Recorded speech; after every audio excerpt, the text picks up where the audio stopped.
World War II is over. The Soviet Union, Great Britain, the United States, and France have fought together bravely to defeat the Nazi threat. It was this very threat that forged an alliance of practicality rather than conviction. Now the hot war has become cold, and the former allies are about to go into a deep conflict.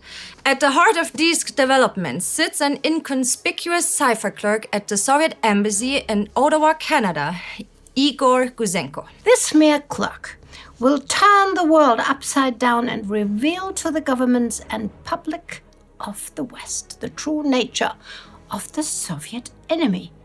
Sow seeds of distrust and launch a Red Scare in the US.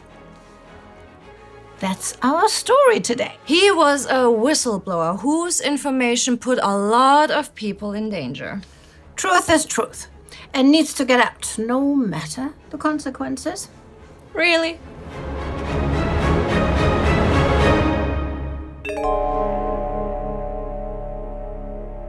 I'm Astrid Deinhard.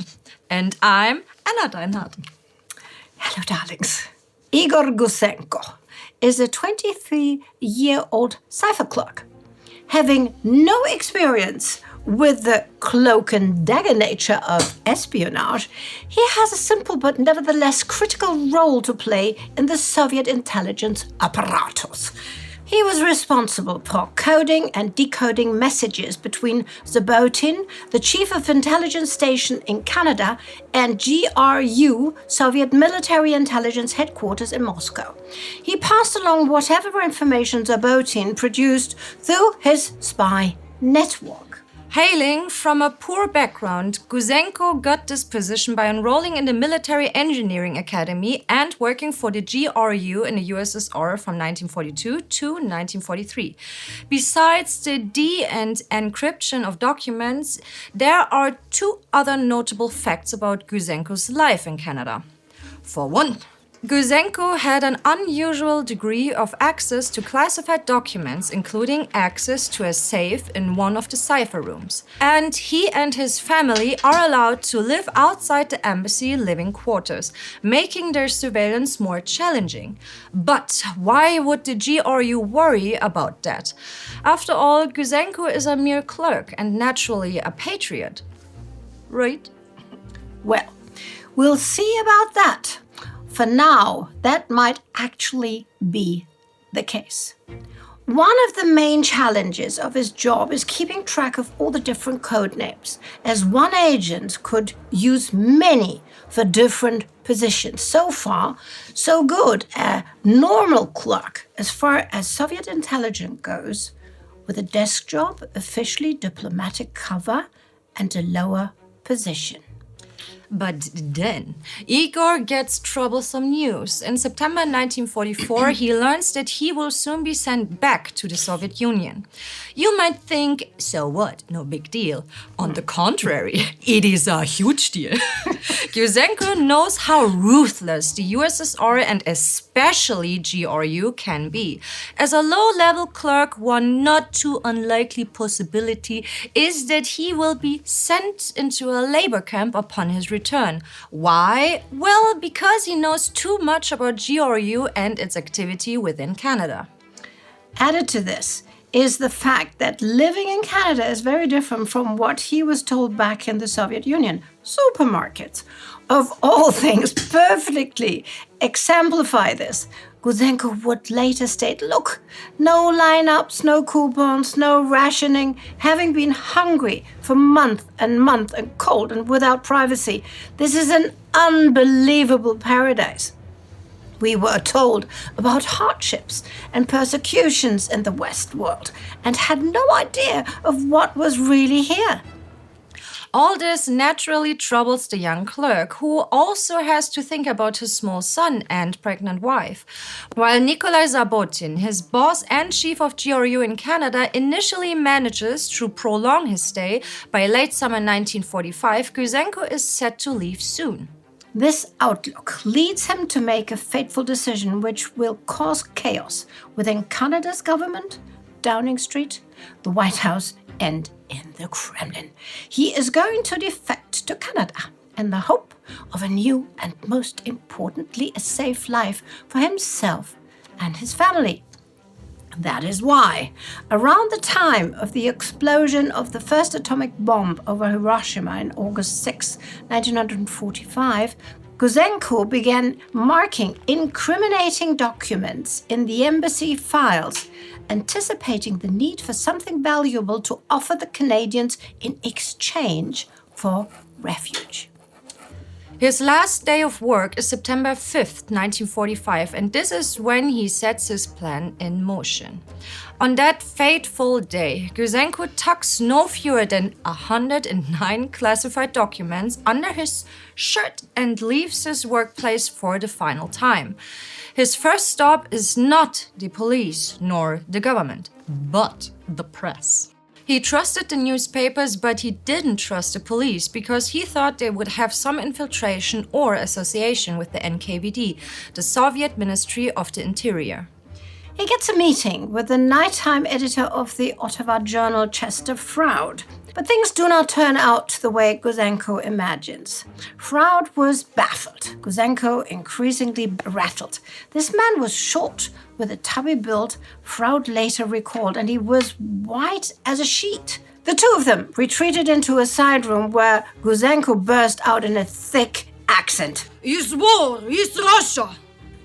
Froude didn't understand what Gouzenko was trying to say, and the Russians' poor English and nervous state only made communication more difficult. After 10 minutes, Froude gave up and advised Gouzenko to stop at the Royal Canadian Mounted Police headquarters nearby. But because of his distrust of the police that we just discussed, he does not go there. He goes to the Department of Justice instead, but the building is closed. So he goes back home, dreading or hoping that GRU has or has not noticed the missing files. The following day, September 6th, he tries again, dragging his heavily pregnant wife and son with him in desperation. First stop, once more Ottawa Journal, and like the night before, he is turned away again, even after threatening suicide. But by now, word is spreading. The RCMP, or Mounties, learn of Gouzenko's visit at the Ottawa Journal the night of the 5th on the morning of the 6th and brief Norman Robertson, Undersecretary of External Affairs. Robertson, a close advisor to William Lyon Mackenzie King, call him the Lion King, the Prime Minister of Canada, then briefs the big man. A terrible thing has happened. A clerk from the Soviet embassy is trying to defect to Canada and alleges the existence of a sizable spy ring. The PM is, how shall I put this, not amused. No, he's not. He's really not amused. His diaries show his first reaction was one of caution, reserve, and suspicion. His critics would later fault him for the response, but the Prime Minister was loath to upset relations with the Soviet Union on behalf of a young man who had by then admitted that he was attempting to avoid returning to the Soviet Union. But it is not just the general relationship he is worried about. The Council of Foreign Ministers is set to meet on September 11, 1945 in London. If Gouzenko's intelligence proves true, it could provoke a major public scandal, something which could cast more dark clouds over the already tense atmosphere between the wartime's allies. This conference is of vital importance, and many crucial details of post-war Europe are to be discussed, of course.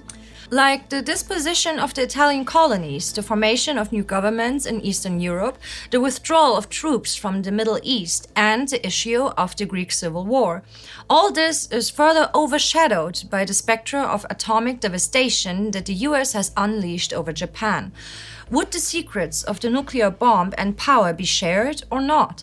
As you can see, the last thing anyone, the Canadian Prime Minister included, needs at this moment is an international spying scandal blowing up critical negotiations about the peaceful future coexistence between East and West. Naturally. Poor Igor Gouzenko does not know any of this. At 2 p.m. on the 6th, he, together with his family, arrives at the Crown Attorney office. Here, for the first time, he meets someone willing to help, Secretary Fernand Olsson. She calls the Mounties and even the PM secretary, but to no avail. By this time, PM King has already issued an order. Ignore Igor Gouzenko's completely and dismiss any of his requests. Simultaneously, King and Robertson approve the RCMP request for surveillance of Gouzenko and agreed to their plan to grab the documents if Gouzenko should attempt suicide. Well, he is a poor guy indeed. What makes everything worse is that while for politicians and bureaucrats, this all is part of the complicated weighing of diplomatic pros and cons that do have their merit. For Gouzenko, it is about naked survival. He is convinced that at any moment he and his family could be assassinated. After all, by now GRU must have noticed what he has done. And so they have. And Gouzenko witnesses it firsthand. Turned away from all corners, Gouzenko needs somewhere to go with his family. Naturally, his apartment is not an option. But the neighbors across the hall are. They are willing to help the by now desperate man. It is there, mere meters away from his home, where Gouzenko witnesses the event that would change his future. Sometime around 12 p.m., 4 men break into the apartment and ransack everything. All the while, Gouzenko is watching through the spy hole of his neighbor's door. However, the Ottawa police arrive pretty much immediately and catch the 4 Soviet henchmen in the act. After some shouting, the Soviets manage to bluster their way out of the apartment by claiming diplomatic immunity. But their action tilted the diplomatic scales in Gouzenko's favor. This changes everything. This diplomatic blunder by the Soviets clearly shows that Gouzenko has something precious. In light of this, the PM's reservations melted away late that night when the Soviets gave the Canadians the slight excuse they needed to bring Gouzenko in. But there's more. A particular expert on espionage who had been in charge of liaisons between British intelligence and the American Office of Strategic Services during the war happens to be in Ottawa. Regular viewers of our show may have an idea of who we're talking about. Our old friend, intrepid, William Stevenson, the billionaire spymaster.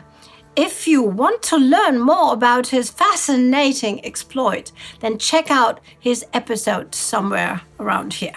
So, for Stevenson, the defection of an embassy clerk who's been trained by the GRU in encryption and decryption, no less, presents an invaluable intelligence-gathering opportunity. Before the PM changes his mind after the home invasion, it is he who gave Under Secretary Robertson tremendous support for not carrying out the Prime Minister's orders for turning Gouzenko back to the Russians. Phew! At last, the poor man catches a break. He definitely did it. The morning of the 7th, the Mounties finally take Gouzenko into custody, and the clerk has his first proper interview with Intelligence Chief Revit Karnak and his deputy, John Leopold. From the top-secret RCMP report, we can glean the mental state of a man on the brink. Gouzenko appeared close to a nervous collapse. Headquarters were convinced that the weight of his precarious position would have driven him to the murder of his wife and final suicide. For his security, he and his family are then taken out of Ottawa and sent to Camp X, the secret training complex of Stevenson's OSS agents. The Canadian government also makes sure that everything stays firmly kept under wraps, and every press person is encouraged to forget whatever they know. They also come up with a codename. Corby. Corby. Yes. Soon, the Canadians know the true scale and importance of Gouzenko's revelations. This is illustrated by the fact that right from the get-go, the Canadians are joined by MI5, MI6, and the FBI in reviewing the documents.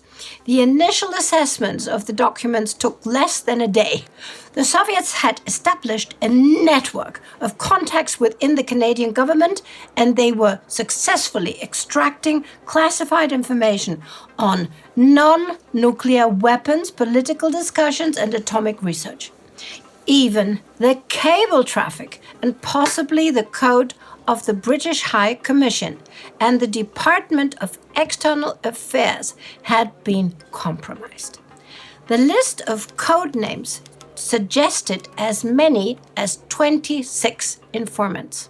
Soon, however, the investigators realized that this does not only apply to Canada, far from it. The documents confirmed that the Soviets were running an extensive program of espionage in the West. There was even a spying in Switzerland.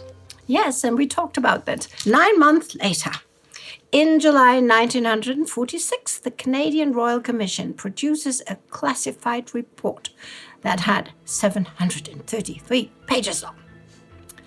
The comprehensive report contains even more worrisome details, like Alan Nunn May, a British scientist who works on an atomic reactor in Ottawa. He has given the Soviets small samples of radioactive isotopes, uranium-233 and 235 to be exact. And what's next? Easy, right? You just go ahead and arrest everyone. Well, no. The British are scared to go out on a limb and arrest someone on their own. They want a coordinated effort. King and Robertson want to wait longer because in many Canadian cases, more evidence is needed for conviction. Likewise, US President Truman is also hesitant. He maintains that nothing should be done without agreement between the three allies, and above all, nothing should be done which might result in premature action in any direction. Why? Well, because Truman and Dean Acheson, U.S. Undersecretary of State, are worried that the publication of the case could hinder the current negotiations about an international agreement on the atomic bomb. Then, on November the 7th, the Elizabeth Bentley defection further complicates things. We're going to release a designated video about her, so stay tuned. Anyways, now the Allies want more time to go through her materials and testimony, and so the publication of the Gouzenko affair is further delayed. But as so often, the public gets wind of the whole affair, sooner than later. On February 3rd, 1946, US journalist Drew Pearson spills the beans to his stunned audience. He talks about a gigantic Russian espionage network inside the United States and Canada, and that Gouzenko told Canadian authorities about a series of agents planted inside the American and Canadian governments who were working with the Soviets. Well, the press, always the press, they should not have released that info. Well, why?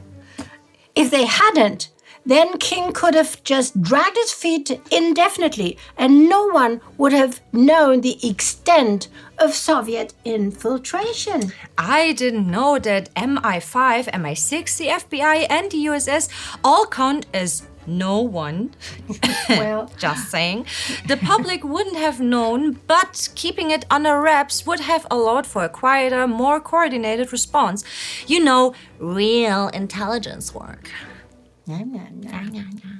Oh, come on. Even King's own cabinet wasn't informed. It wasn't just about diplomacy. You think the Soviets would have stopped spying for a while, which they did as a result of the leak, if King had just sent them a stern letter like he originally planned to. It's called diplomacy. King knew one wrong move could disrupt the post-war negotiations. Of course he was careful. But once the press got hold of it, King had to act. If not for the leak, half of those Soviet agents could have slipped away. And how many got caught? 21 arrested, with 11 convictions, all because after the leak, King instructed his cabinet about the whole affair, promised that arrest would follow shortly, and created a special, and this time official, commission, right, headed by 2 Canadian Supreme Court judges. Convictions for what though? Most were small fry amateurs, sympathizers even. Only a few were serious threats, like Alan Nunn May, who actually gave uranium samples to the Soviets. And what's worse, the report of the commission found an international audience far beyond anything previously attained by an official publication of the Government of Canada. And that's bad? Huh? Is that bad?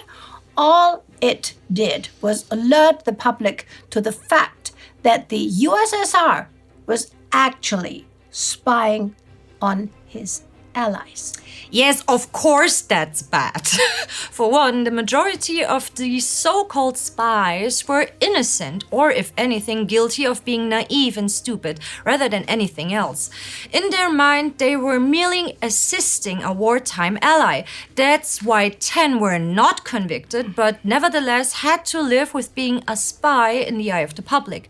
Not to mention that the resulting public paranoia is literally the seed from which the Second Red Scare and McCarthyism will sprout.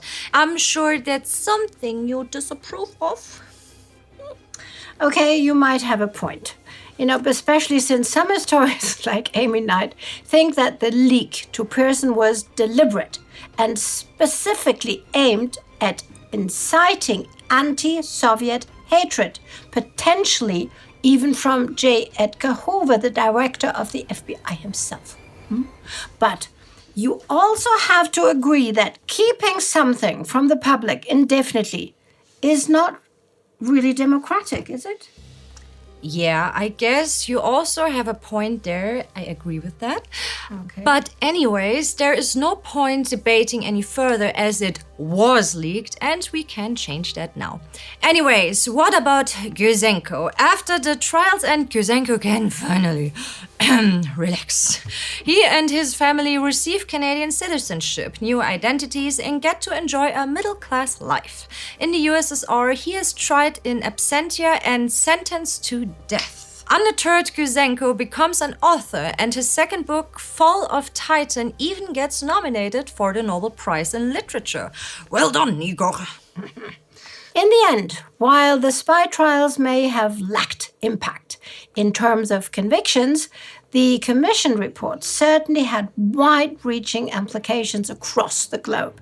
It pointed to a characteristic feature of the emerging post-war order. The Cold War would be fought within Western nations as well as between the West and the USSR. And it, together with the Bentley defection, opened the eyes of the Western world to the sheer size and reach of the Soviet intelligence apparatus within Britain, the US, Canada, and beyond. And that's how one small clerk at a desk in a Soviet embassy pulled back the curtain on an invisible war. One side did not even know it was fighting and changed the world. If you want to know more about intelligence operations throughout the Second World War and beyond, check out some more of our Spies and Ties videos. There is the video about Stevenson, the billionaire spy master, or did you ever wonder if Oppenheimer was a Soviet spy? We also have a video that answers that question. Or not. Stop it. For ever more content like this, join the Time Ghost Army at timeghost.tv or patreon.com. The links are below in the description, and we will We too will you... No, we will see you next time, darlings. Fast. Fast.